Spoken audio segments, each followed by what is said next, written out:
मंत्रिमंडल के मेरे सहयोगीगण, टूरिज्म इंडस्ट्री के साथी, देश विदेश से वाराणसी पहुंचे टूरिस्ट, अन्य महानुभाव, देवी और सज्जनों, आज लोहड़ी का उमंग भरा त्योहार है। आने वाले दिनों में हम उत्तरायण, मकर संक्रांति, भोगी, बिहू, पोंगल जैसे अनेक विध पर्व भी मनाएंगे। मैं देश और दुनिया में इन त्योहारों को मना रहे सभी लोगों को बधाई देता हूं, अपनी शुभकामनाएं देता हूं।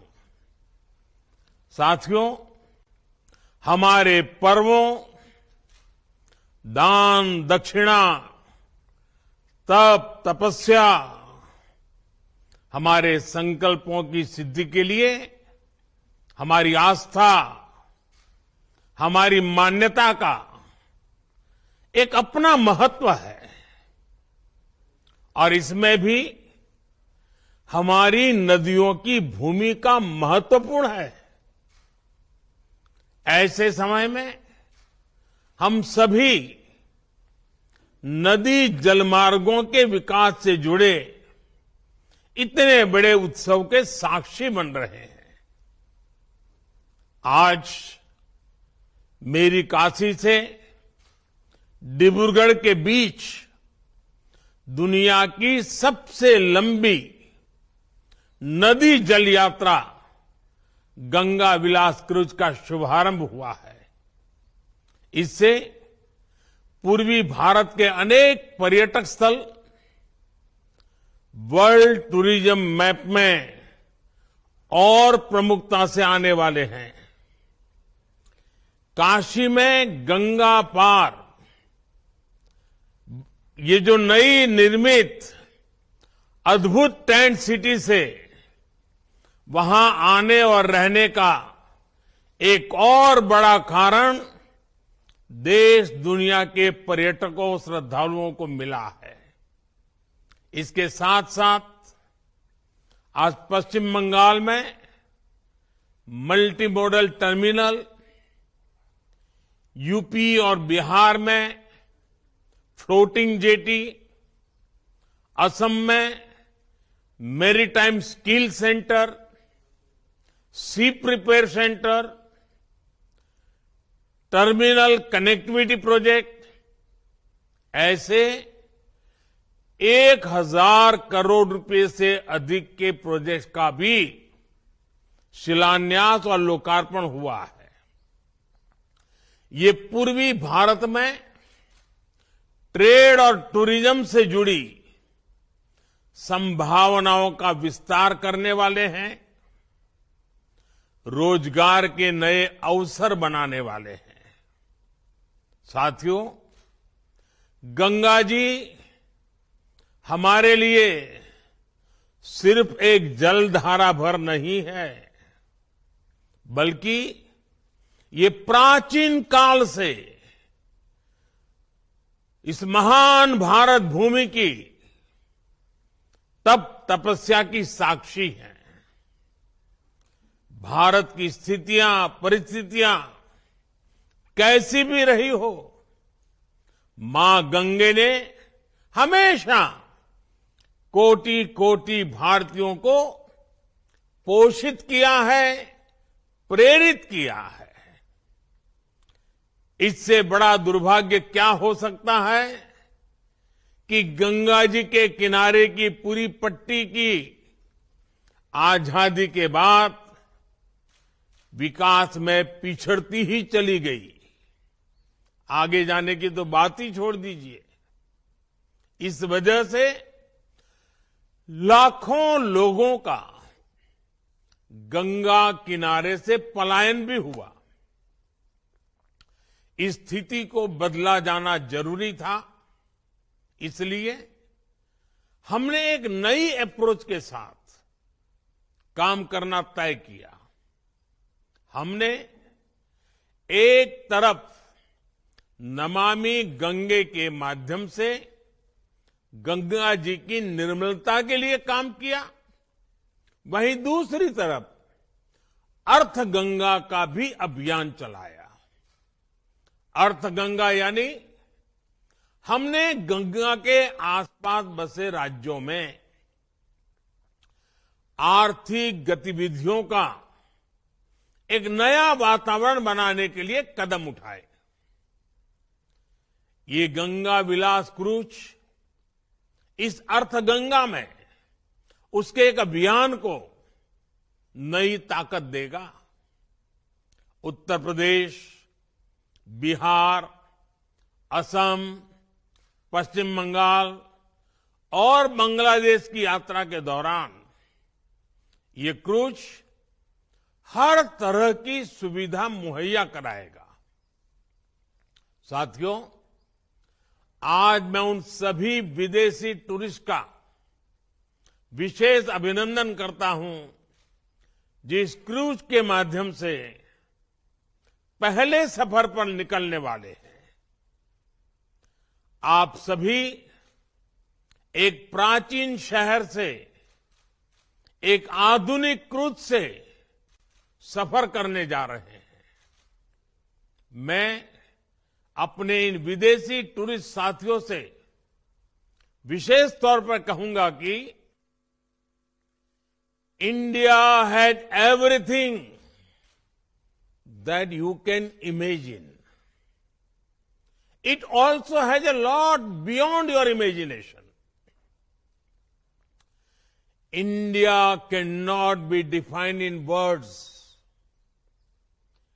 India can only be experienced from the heart, because India has always opened her heart for everyone, irrespective of region or religion, creed or country. We welcome all our tourist friends from different parts of the world. साथियों, एक cruise यात्रा एक साथ अनेक नए अनुभव लेकर आने वाली है। ये जो लोग इसमें से आध्यात्म की खोज में हैं, उन्हें वाराणसी, काशी, बोधगया, विक्रमशिला, पटना साहिब और माजुली की यात्रा करने का सौभाग्य मिलेगा। जो मल्टीनेशनल क्रूज का अनुभव लेना चाहते हैं, उन्हें ढाका से होकर गुजरने का अवसर मिलेगा। जो भारत की नेचुरल डायवर्सिटी को देखना चाहते हैं, उन्हें ये क्रूज सुंदरवन और असम के जंगलों की सैर कराएगा। जिन लोगों की रुचि भारत में नदियों से जुड़े सिस्टम को समझने में है, उनके लिए यात्रा बहुत महत्वपूर्ण होगी, क्योंकि ये क्रूज 25 अलग अलग नदियां या नदी धाराओं से होकर गुजरेगी। और जो लोग भारत के समृद्ध खान पान का अनुभव लेना चाहते हैं, उनके लिए भी ये बेहतरीन अवसर है। यानी भारत की विरासत और आधुनिकता का अद्भुत संगम हमें इस यात्रा में देखने को मिलेगा। क्रूज टूरिज्म का ये नया दौर इस क्षेत्र में हमारे युवा साथियों को रोजगार, स्वरोजगार के नए अवसर भी देगा। विदेशी पर्यटकों के लिए तो ये आकर्षण होगा ही, देश के भी जो पर्यटक पहले ऐसे अनुभवों के लिए विदेश जाते थे, वे अब पूर्वी भारत का रुख कर पाएंगे। ये क्रूज जहां से भी गुजरेगा, वहां विकास की एक नई लाइन तैयार करेगा। क्रूज टूरिज्म के लिए ऐसी ही व्यवस्थाएं हम देश भर के नदी जलमार्गों में तैयार कर रहे हैं। शहरों के बीच लंबे रिवर क्रूज के अलावा हम अलग अलग शहरों में छोटे क्रूज को भी बढ़ावा दे रहे हैं। काशी में भी इस प्रकार की व्यवस्था अभी चल रही है।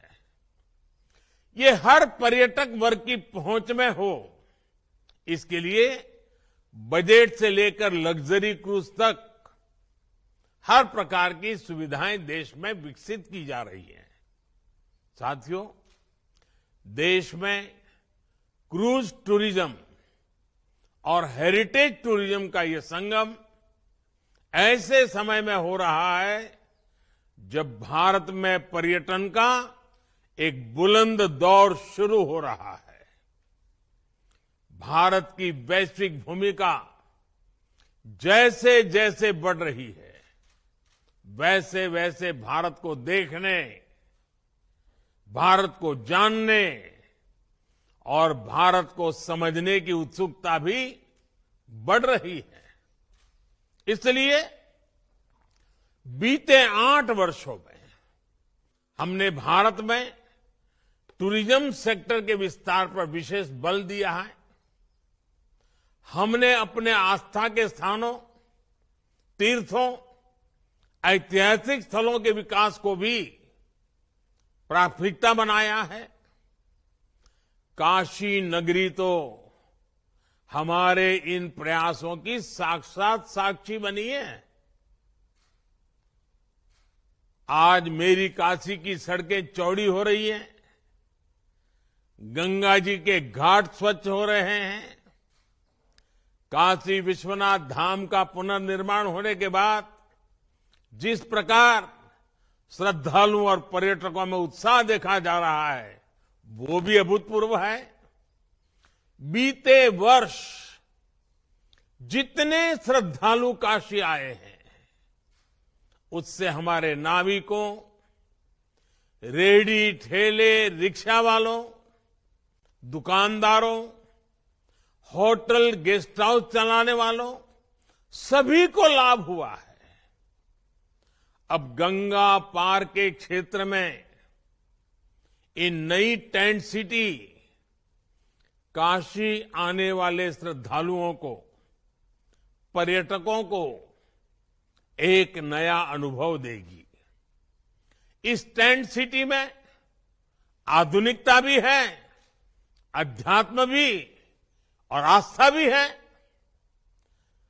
राग से लेकर स्वाद तक बनारस का हर रस, हर रंग इस टेंट सिटी में देखने को मिलेगा। साथियों, आज का ये आयोजन 2014 के बाद से देश में जो नीतियां बनी, जो निर्णय हुए, जो दिशा तय हुई, उसका प्रतिबिंब है। 21वीं सदी का ये दशक भारत में इंफ्रास्ट्रक्चर के कायाकल्प का दशक है।